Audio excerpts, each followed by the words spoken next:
So this is Chris Wilkes at the Undergraduate Research Conference, and I'm with Dustin Paradis. Is that how you say your name? Paradis, but that's Paradis, okay, yeah. Beautiful name. Thank you. And Dustin, first of all, when did you first know you wanted to do biology? Why didn't you get into some other discipline? Well, I came into school wanting to major in biochemistry, but that's not offered at Pacific. Now, how does a 16 or 17-year-old know about biochemistry? Well, I took chemistry and the AP Bio at my high school, and I enjoyed both those classes very much so. And the professors, or the teachers, I guess as you call them in high school, they did very well. You know, they taught me very well. They let me delve into it. They took it to a further step than the class required, and I thought it was just very interesting. So you could see a future, something of interest when you got to college.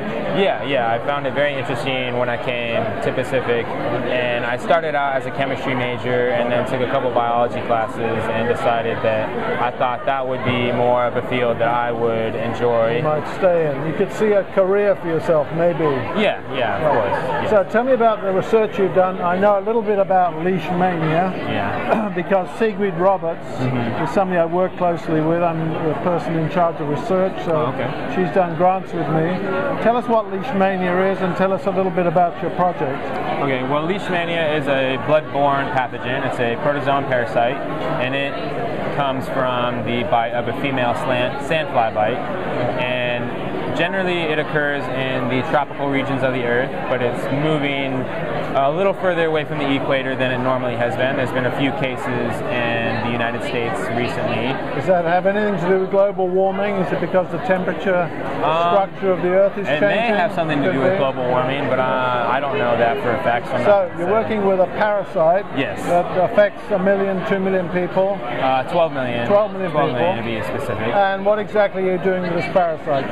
Well, we're working in the area where the majority of it is dealt with the polyamine pathway, which occurs in generally all cells, you know, eukaryotic cells and protozoan parasites, obviously. And we want to see how these polyamines affect the growth and the viability of the cells. And so we want to isolate these parasites from a few of those stops in the polyamine pathway. There's many stops along the way.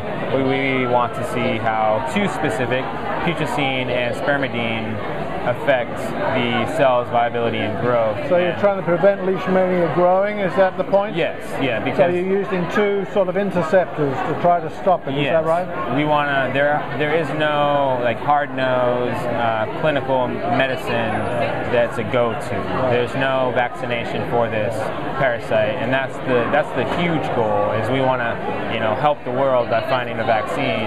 But what we're doing right now is just a stepping stone, and we want to find out how these polyamines really affect and what they're really doing. So what did you find out?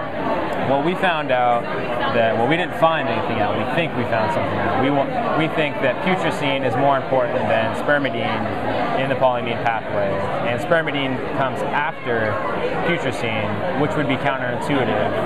And that is generally the basis of our research, that we think putrescine is more important than spermidine. And our results supported that hypothesis. So what's the next step? You talked about this being one of several steps you'll have to take before there's a decision about how best to treat the illness. So what's the next step for you? Well, the next step for me would be to continue working with Sigrid. But so a PhD in pharmacy or something like that? Maybe something like that. I guess we'll find out.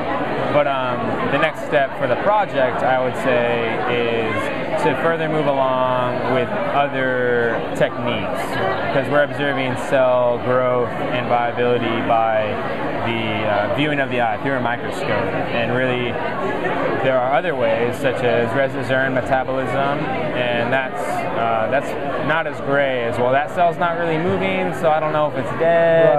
It's harder to understand. If it shows up fluorescent, it's alive, and if it doesn't show up fluorescent, it's not alive. So we want to move towards, you know, other ways just to further strengthen our hypothesis, to show, like, well, we didn't do it once. We didn't, you know, just kind of shuffle through the dark. We really went in all paths, and we found that this is really what's going on. And then we're also running another assay on the HPLC, and that is still, you know, in the method development, and we're kind of working out the kinks.